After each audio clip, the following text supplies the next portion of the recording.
Here we go. Let's make it a good day. We do it our own way. Let's make it a good day. Oh, no matter what they say. Oh,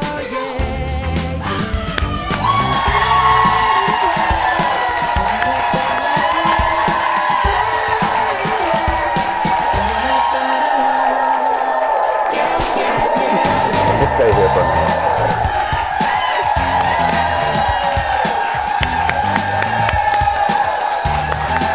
Say hello to the audience, everyone. Happy Friday. Hello. Got my spring suit on, even though spring never sprung. Welcome to the Jason Show, everybody. Welcome, welcome. It's our Friday crowd. Hello. Welcome to the show. Thank you so much. Welcome.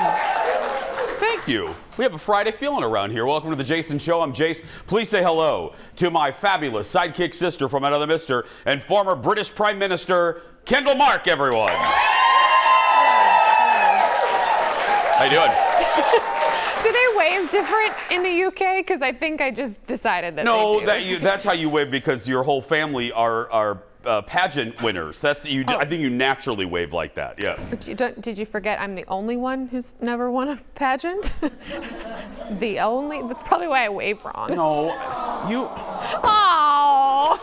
Thank you, audience, for saving me on that one. Yeah. No, you've won a pageant, right? Was I not clear? No. But I thought you won like Miss Firecracker or something, like Miss. Maybe to you. Miss Raccoon Day or something. Didn't you win something? I got nothing in my Nothing? tiara box. No, Mom was Miss North Iowa, Chloe was Miss Red Wing, Ellie was Miss Everything, and now she's Miss Minnesota. I think Dad even won something. Your dad won Miss Raccoon Day? I don't know. He might have been like prom king or something. I don't know. Yeah. I'm the only one without a tiara in the family. Oh, well, I just. How do you feel now? Well, I feel. Well, I actually feel fine, but I feel fine because you're always my princess. Thank you.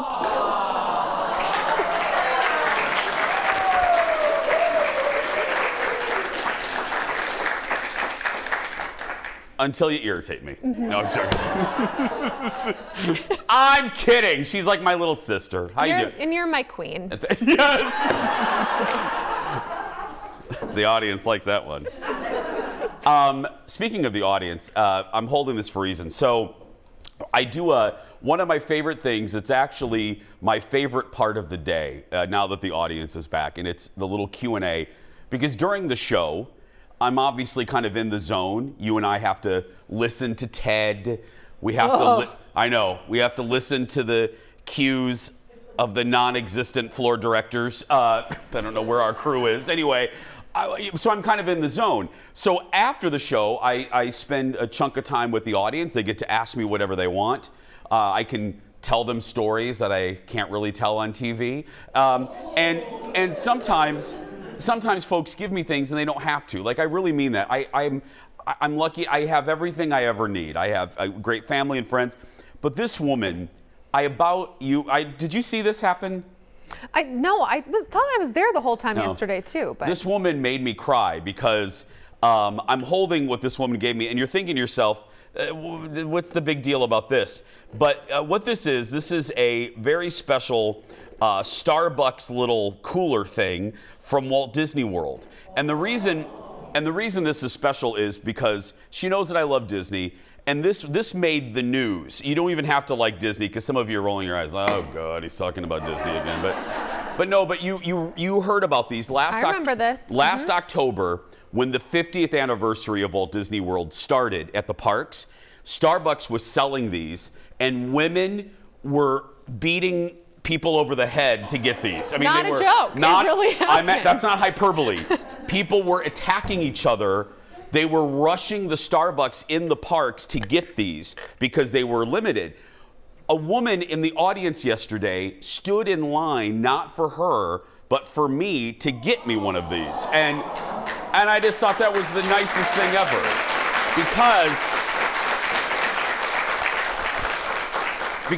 There we go. Because we were there last October. I took a group of folks, including our friend Stephanie Hansen. Sivako!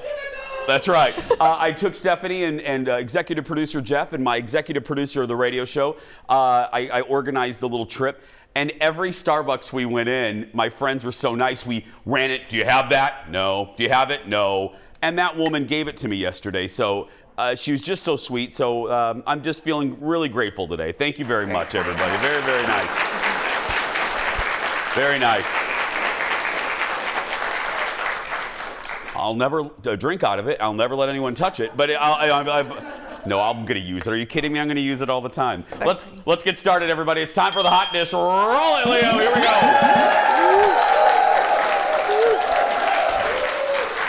Well, hit shows go to great lengths to prevent spoilers from leaking out. I mean, movies do that too. People, invisible ink, briefcases, security, whatever. That's why the creators of Stranger Things, they're freaking out this morning. Listen to this story. This is great.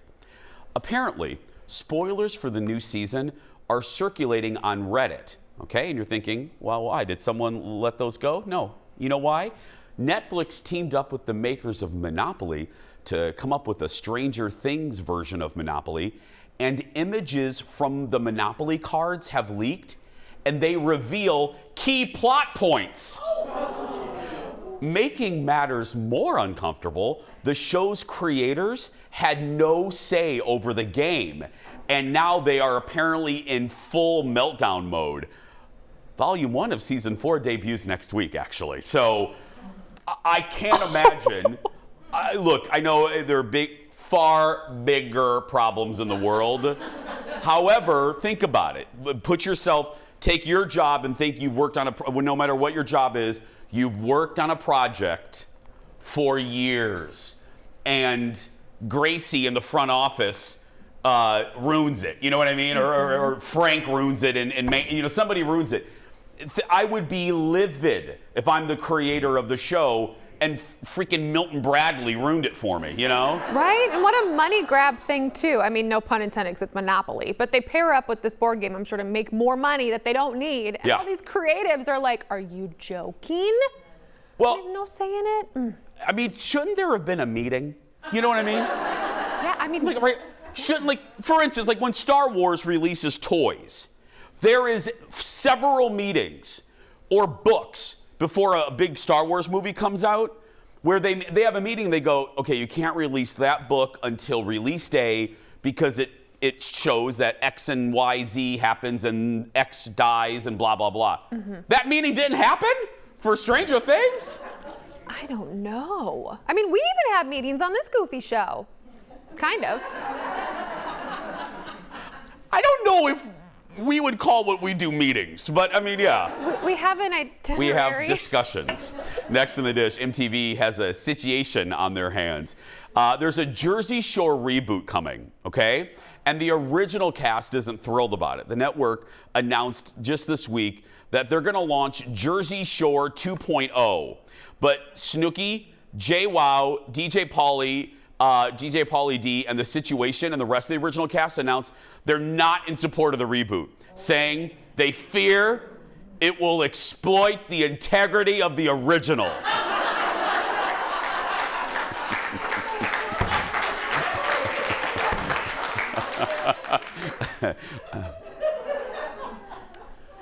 Don't tell anybody, but you didn't have integrity to begin with.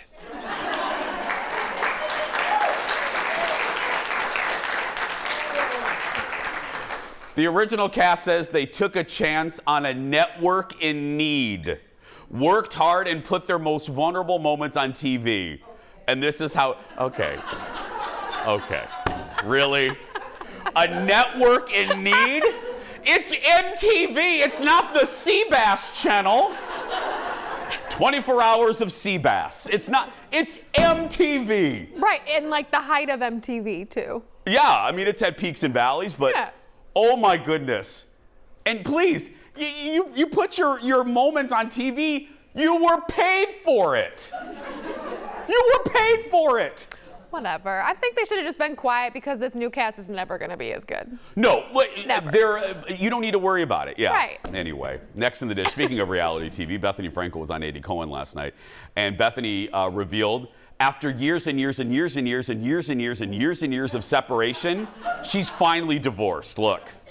After 8 years of legal battles, you and Jason are finally actually officially divorced, yes? Correct. Okay. And where do things stand with you guys co-parenting Bryn? All good? Bryn's here. She's happy. She's in a great school. She's an artist. She's free and loved, and she's in a great place. That's great. Good. Yep. And that answer means I'm not going to talk about my ex-husband. Yeah. She's engaged to the dude, Paul. They don't have a date yet. She was also on Tamron Hall, and she talked about a little anecdote. I like little fun facts. I like behind-the-scenes stuff. She talked about a little thing, a little caveat in her original Skinny Girl deal, which should be motivation for us all, no matter if you have a small business or not.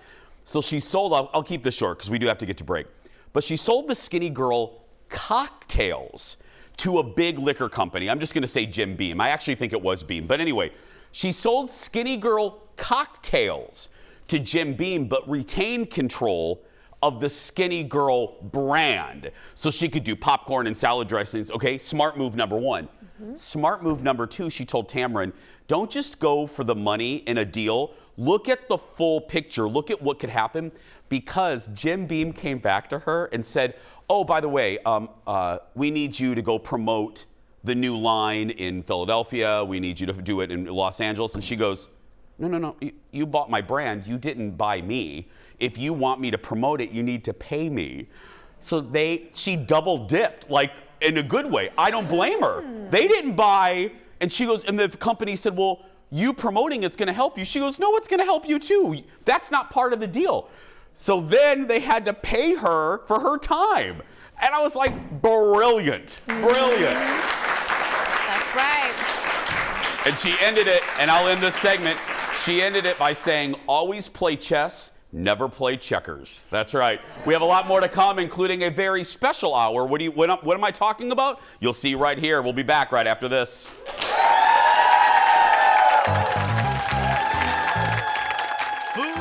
Glorious food is all we're talking about for the rest of this special hour. Coming up, Stephanie is taking you behind the scenes to make what folks are calling the best burger in the Twin Cities. But it's not a restaurant. Then, don't want to go out for them? Stephanie's showing you her secrets to making the best burger. And we're staying in the kitchen to make some homemade salsa with a restaurant icon. That and more when this special hour continues.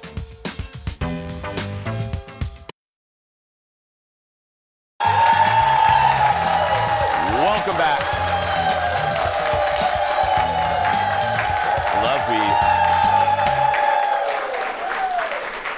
We unintentionally matched today. We're wearing... Looking good. Yeah. I'm wearing this suit today because I haven't worn it in a while. Because, we gained the pandemic 10. So this is the first time that I could fit in the suit since the pandemic. Bravo. So yeah. It's a good feeling. It is. So that's why you haven't seen this suit in a while. Anyway, welcome back.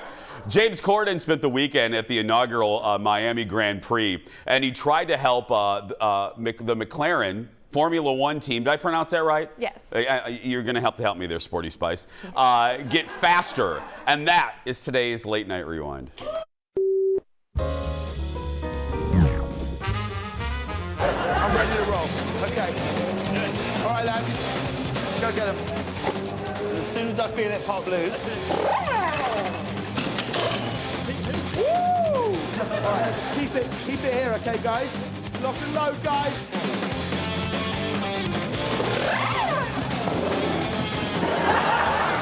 Get it? What the?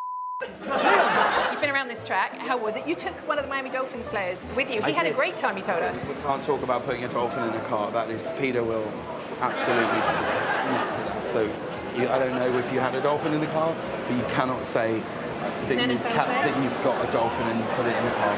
Just say, no comment. No comment. He's an NFL player? Miami Dolphins. He's an NFL player. player. Okay. A dolphin plays in the NFL. Okay, good one. All right, you must think we're born yesterday. Thank God I'm here. This was going off the rails. How's the experience so far? Had any So I'm going to tacos? need that in Australian, please. Can you ask it in Australian? In Australian? Daniel's Australian, if you could ask it in Australian. Oh, right, thank sorry. you. Hey, any tacos, mate? No, so you start with good day. Cobber, good day. I mean, Daniel, you know, the cars, let's talk about the car. McLaren's proved in Lando's hands it's capable Okay, of the podium. storm Are you off. gonna be on Storm the off. podium? Storm off.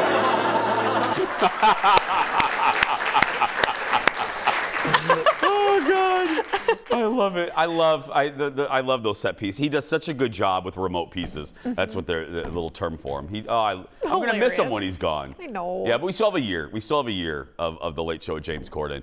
Next in the dish, we had the cast of Moulin Rouge on the show the other day, and we interviewed Satine and the actor that plays the Duke.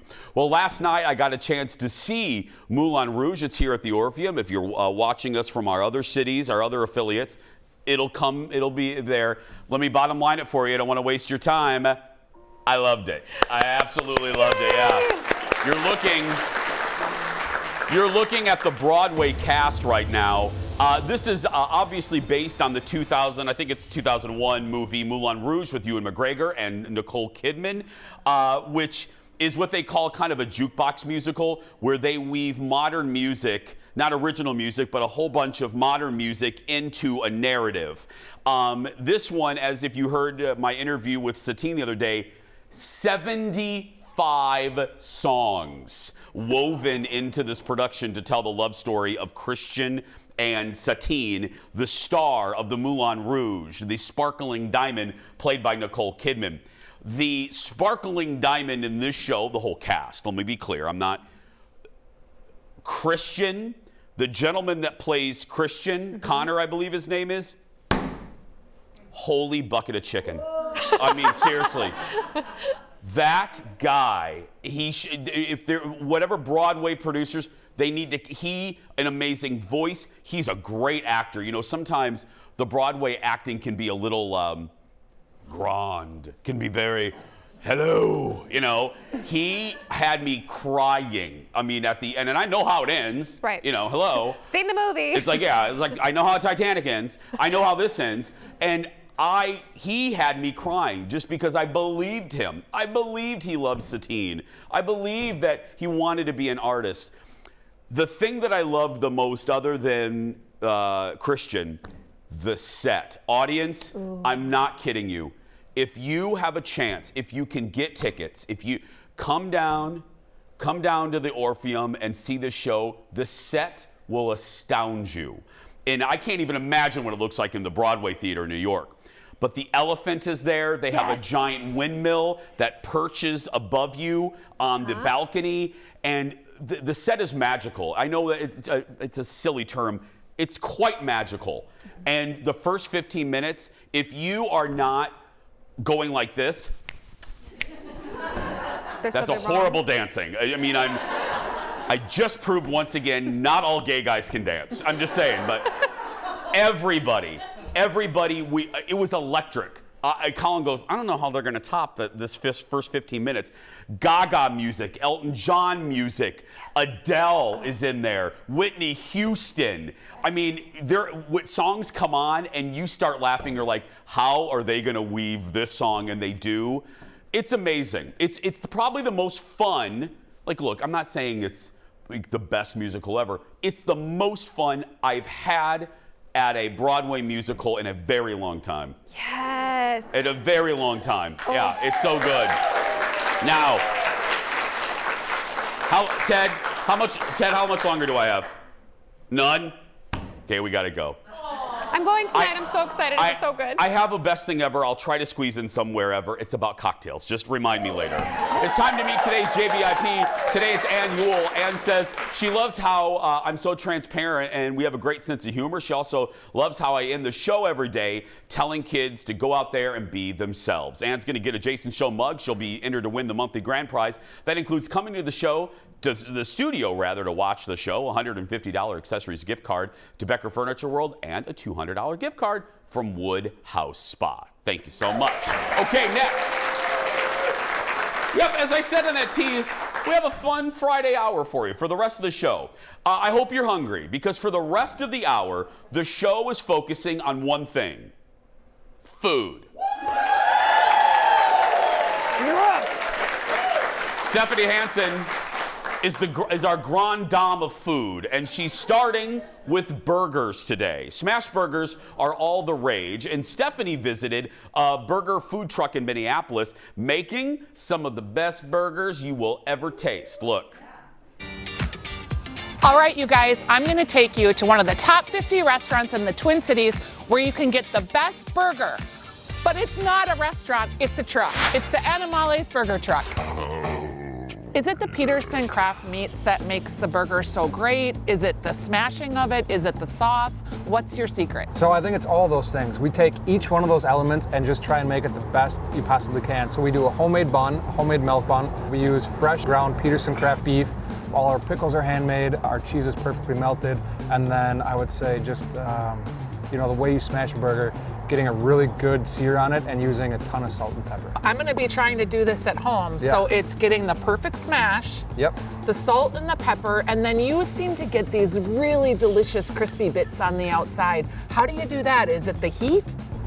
I don't know, it's a feel thing. It's just a feel thing. So you got to practice a few times and then you'll just kind of know. It's the combination of smashing it into the griddle when it's hot and then just kind of letting it sit. A lot of people will try and move the burger around, but you just got to let it do its thing and give it some time on the griddle. John, I can't just look. I'm going to be staring at it and lifting it up. Well, I guess we'll have to show you in the trailer. All right, all right.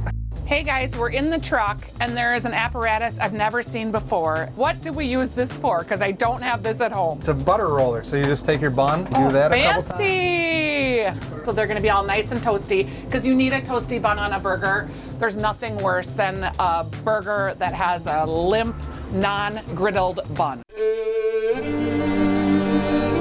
Okay, and I would think they were balls, but they're not. They're already made into patties. That's exactly right, and we do an 80-20 blend, 20% fat, 80% lean. I love that, because a lot of people at home, you buy your beef too lean, you need a little bit of fat to get the good crispy bits on the smash. You're right. Basically, we just put it on the griddle like this. This paper we take off and then put it back on, and this is what creates a barrier between the smasher.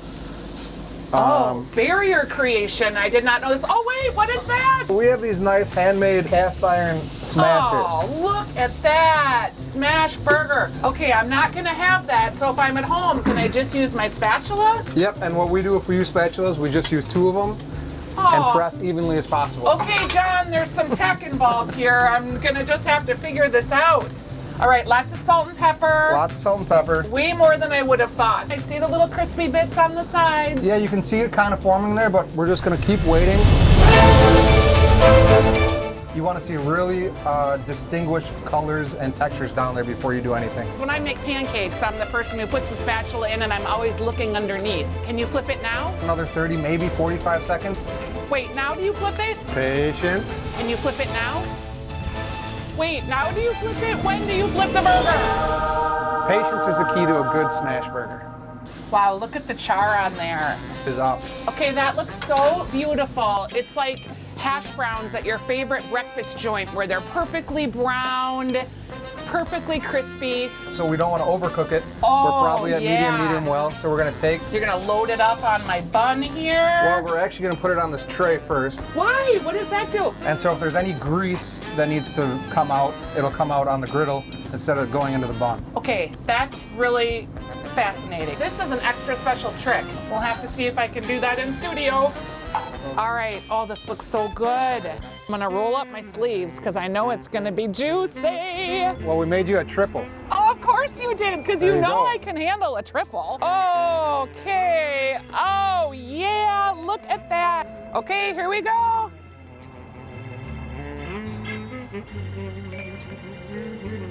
So good. Perfect ratio of vinegar, pickle to meat. I've got a little bit of juice. Oh, so delicious and salty and amazing with the griddled bun. John, you are the burger master. Well, thank you. I appreciate it. I hate to break it to you. What? But when you took a bite of that burger, your eyes literally rolled back in your head. That's great. Is that good or not good? I don't know.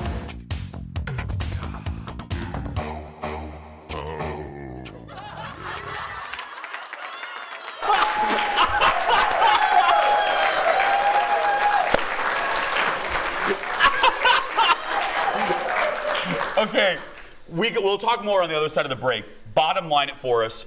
What makes him stand out, in your opinion, more than anything? His in particular, or a smash burger? A smash burger. The crispy bits. Like, it's just crispy all the way around the edge, and it's thin, but it's not overdone, and you get the cheese and the pickle and the sauce and the griddled bun, and it's like that whole thing together. Makes your eyes roll in the back of your head. And the burger truck. Amales. How do you spell it? Animales. Animales is open Thursday through Saturday in Northeast Minneapolis. Head to the website at the bottom of your screen for more. What do we have coming up in a little bit? I'm going to make a smash burger just like he taught me at home. Okay, that more when we come back. Back in a moment. Heck yeah.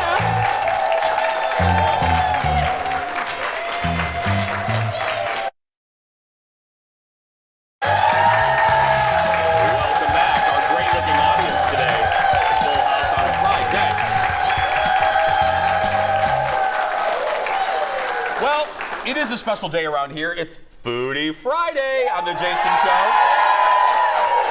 I'm here with one of my dear friends, Stephanie Hansen from stephaniesdish.com. You saw John at Animales. I tried to teach Jason how to say it. At Animales Burger Company make his smash burger. So I'm going to show you now how to do it with just 3 ingredients. That's it? Yes. 3? Yes. There ain't no witchcraft or wizardry. It's 3 ingredients? No, it's literally, so it starts with the grind. You want an 80-20 so that you have enough fat. Yeah, if you're watching and you're doing laundry or something, you want come back to the TV because we're putting the recipe on the screen right now and we'll post it later on social media. That's right. Okay. So you push it down. You have parchment paper on there because you want to keep the steam, remember? So this is a 2-minute burger. So I have to smash it down with my home spatula, but I also have this pie thing to give me some extra leverage. Okay, because I think I saw a couple audience member spaces, I think people are even surprised that you keep the parchment paper on. Yeah, because it creates steam in there, and he used the parchment, he had tons of salt and pepper, and the way he described it to me is way more than you think you're gonna need. It's, Steph, you and I have talked about this. It's the same principle when I make, the only thing that I make well is the filet mignon. Yeah. In the half grilled, half in the oven. And the secret is you put more salt and pepper than you think you need. Yeah, because you really need to season, and that salt mixed with the fat helps to give the beef that really delicious crust that you want in a smash burger.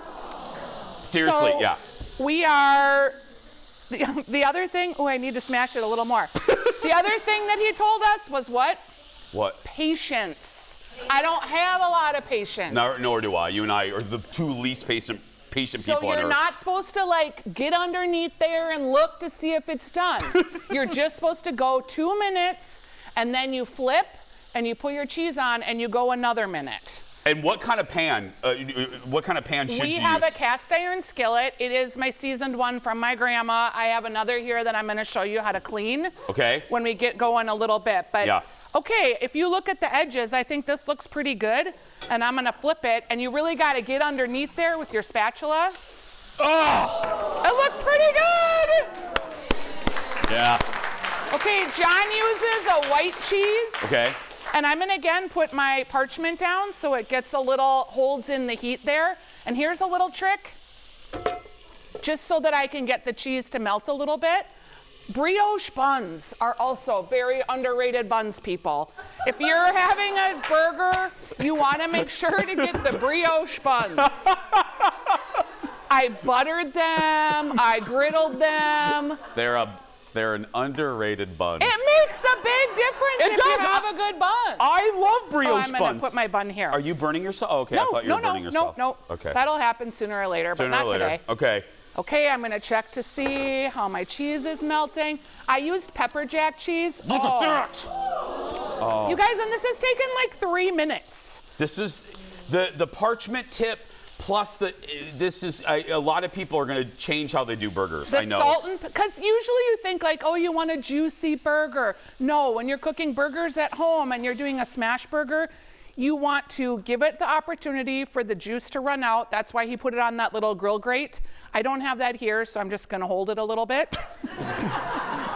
I'm pretending. I gotta get Steph. Steph, I'm sorry that we did not get you. We can afford one. I need to get that for grill you. grate? Yeah. Okay, so here is my perfectly made smash burger. Okay. Hold it right there. That's beautiful.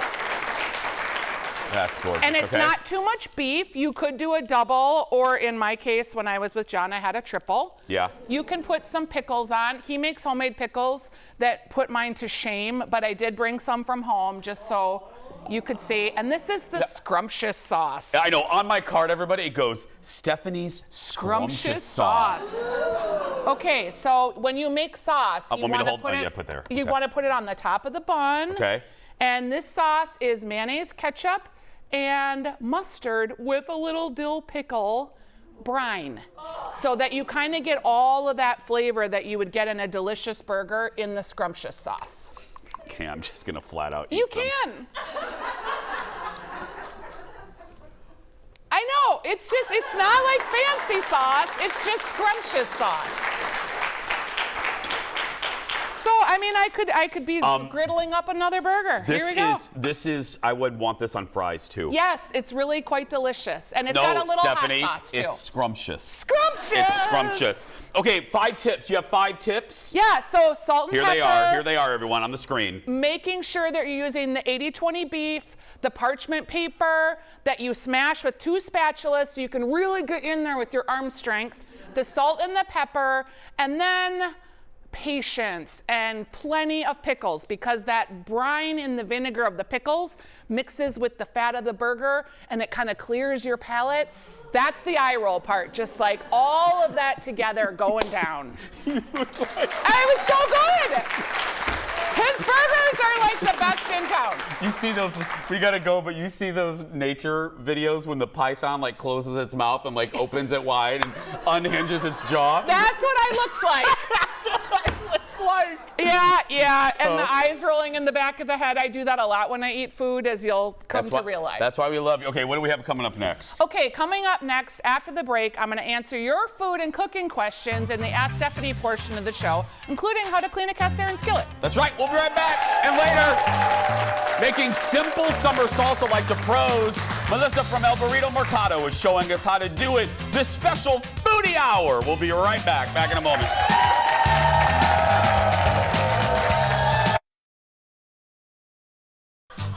Welcome back.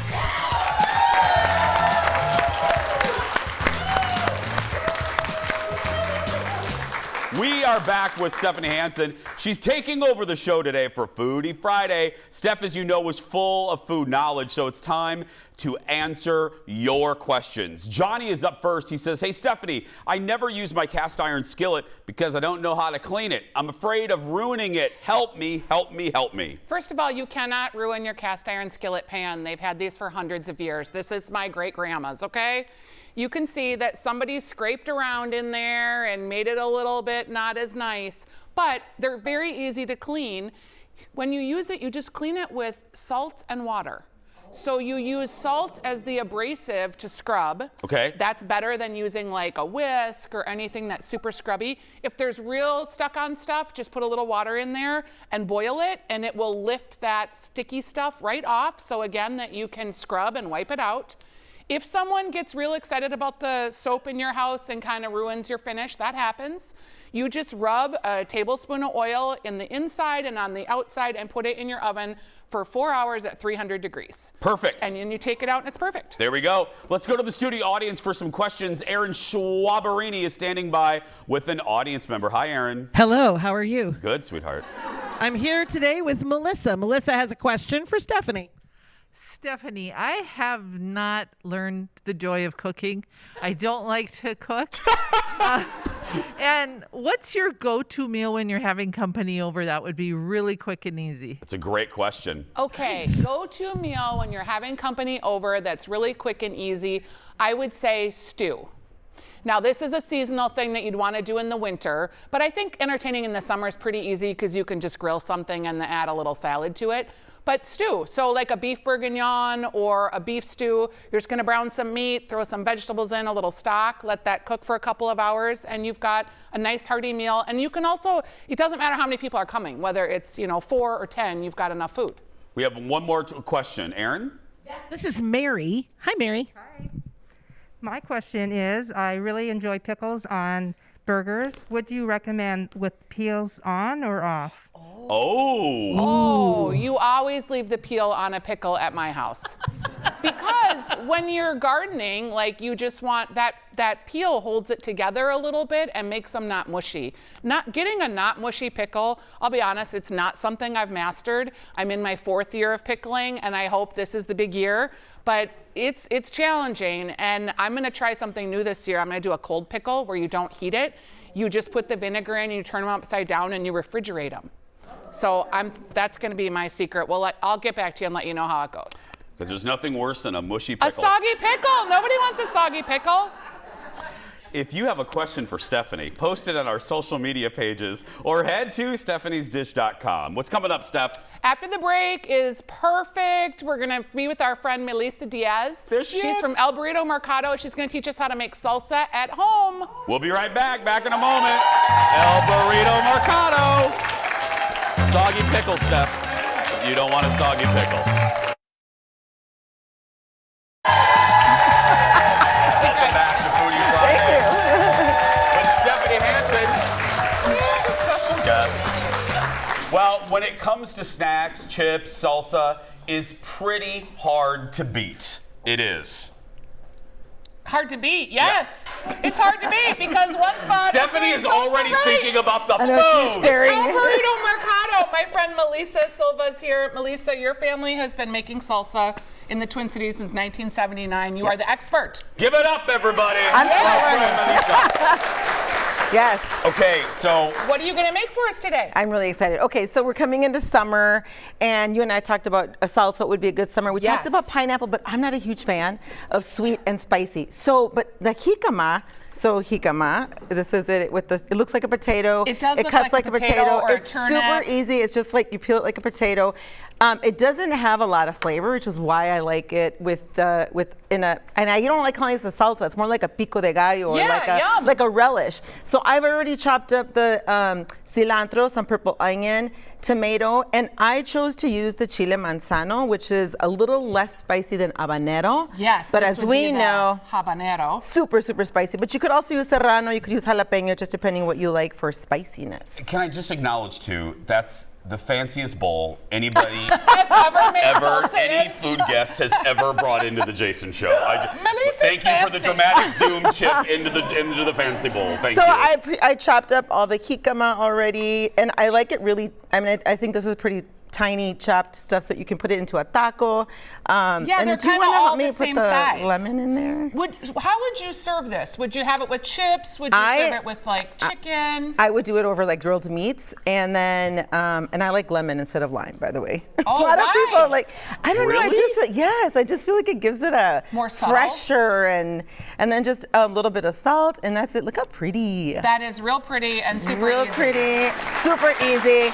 This one is, and the other thing that I love to do with jicama is you do just as a snack, and this is really common in the streets of Mexico, and then you just squeeze lime, and of course everybody, you and I talked about tahini. It is on your cocktails, on your fruit, on your salads. I put it on my Bloody Marys. I put it in my margaritas. Great salad. Great snack. Okay, this one I'm really excited to share with you guys. So it's a really basic sauce. It's a base, and you can do a lot of things from it. First thing you're going to do is take, these are chile guajillo, which is the dried form of the mirasol. Yep, and you're going to want to take all of those out because that's really spicy. So you're going to do that with about 12 to 14 peppers. I've already done that, and you're going to soak it in hot water for about 25 minutes. Reconstitute it, right? With two Roma tomatoes or a ripe garden, some onion, some garlic, and then we put this all She's going to get it in her ninja. Now, when you go to Mexico and you watch the ladies there cooking, they make so much use of their blender in ways that we don't use the blender like that in America. Yeah. Everything in Mexico is blended. Sauces, drinks, salsa. Chopped. I mean, a lot of chopped too, but yes, a lot of blender stuff. So this is about 2 cups of water that I had pre-measured, and I'm doing a little bit of salt. This is like the fancy red sauce that you're gonna get when you go and to I a just restaurant. do like a tablespoon of, I like chicken bouillon, not everybody does, and also people like to put chicken bouillon is just like powdered granule chicken flavor. Okay. High for like 20 seconds or so. Now, what you can do with this, you blend it as much as you can. There we go. The really important step, I learned this the hard way, is let's pretend we didn't have that water in there. What happened to you when you didn't strain it? When I didn't strain it, It was you super get hot? all this pulp. So this step is really important. You do this. Oh yeah, look at that. And then you take, or we'll just reuse. Here, I'll help you. Yeah. I'll just push it through. Yeah, there. And You then two are the experts. once I'm that- literally an observer. This is the sauce that you will get, right? Okay, and then what would we do with that sauce? Because this is This like is the what's so sauce exciting. of Mexican life. Yes, like this is the base. You can make it to marinate some, like I did some thin chicken strips and make sandwiches. Yeah. You can do pork chops, beef, grill it. You can use it to make enchiladas. Yum. You can freeze it, make a lot of it, and then freeze it. And like so, campers, Miss Yes, Miss you Camp can put it in Queen a over mason here. jar and bring it to camp. Absolutely, marinate your meats in it, and then grill. And or you can also use it for stew. You were talking about stews. The question about what's a quick cook up your meats and then just pour this sauce over it. Let it put some bay leaf, a little bit of cumin. And I don't like to season it a lot because you're going to season your meats if you're going to do a stew or you're going to grill. So you don't want to add too much. I don't like to add too much seasonings, but see how it's just like a saucy. and does it cook down? Did you cook Yes, it at all? I did. Okay. And you can continue to boil it a little bit so it gets thicker. So it's got a little bit of a thicker consistency text, and it's all mixed together. Yes. You guys, this is like the blood of Mexican cooking right here, this sauce. Yeah, I love that. It is.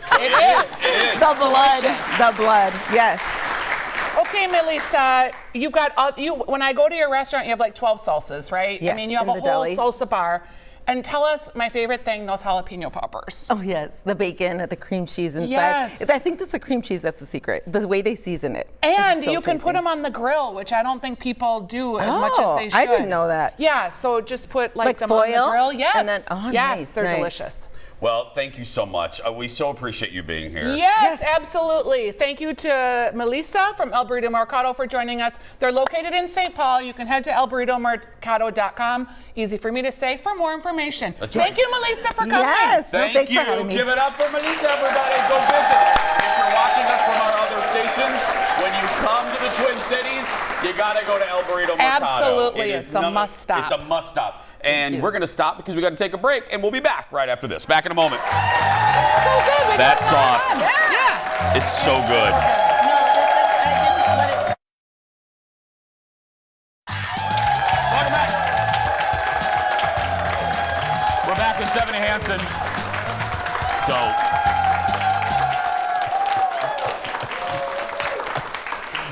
a little behind the scenes thing. So, in the commercial break before El Burrito Mercado, Stephanie and Melissa is getting ready for the segment, and I'm going around, I'm like, where's Kendall?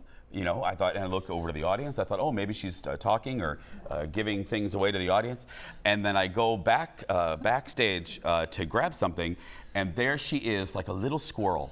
And she's sitting there. And this is not a joke. She is bent down behind the demo desk like this. Eating the burger. Just eating like a little squirrel. And she liked it. She sees me. She goes, "Do you want some?" I'm like, "No, you little squirrel." She's willing to share. Yeah, but give me one more thing from on the spot. El Burrito Mercado. You go there. What do you get other than the jalapeno poppers? Chilaquile. That's one of my favorite things. It's like Family Feud. Oh yeah, no, chilaquile. Give me another thing. Guisado. And that's like a stew, a Mexican stew.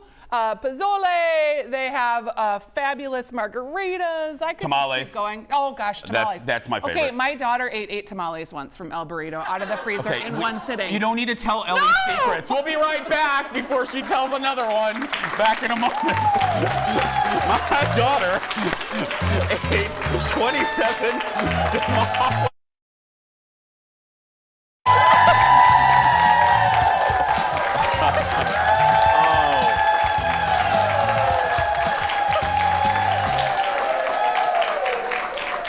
We don't have a lot of time before we say goodbye, but I'll just ask, how you feeling? How was that burger? It's delicious. Oh. Chip? We have Chip is banging cameras into cameras. That's how we're going to end the week. week? Okay. Saving Monday, we're opening up the Jason Show mailbag. Thanks to this audience. Thanks to Stephanie Hansen, who did an amazing job. And thanks for you for watching. If you're a kid being bullied, go out there and be yourself. Nobody can tell you you're doing it wrong. Come on, Kendall.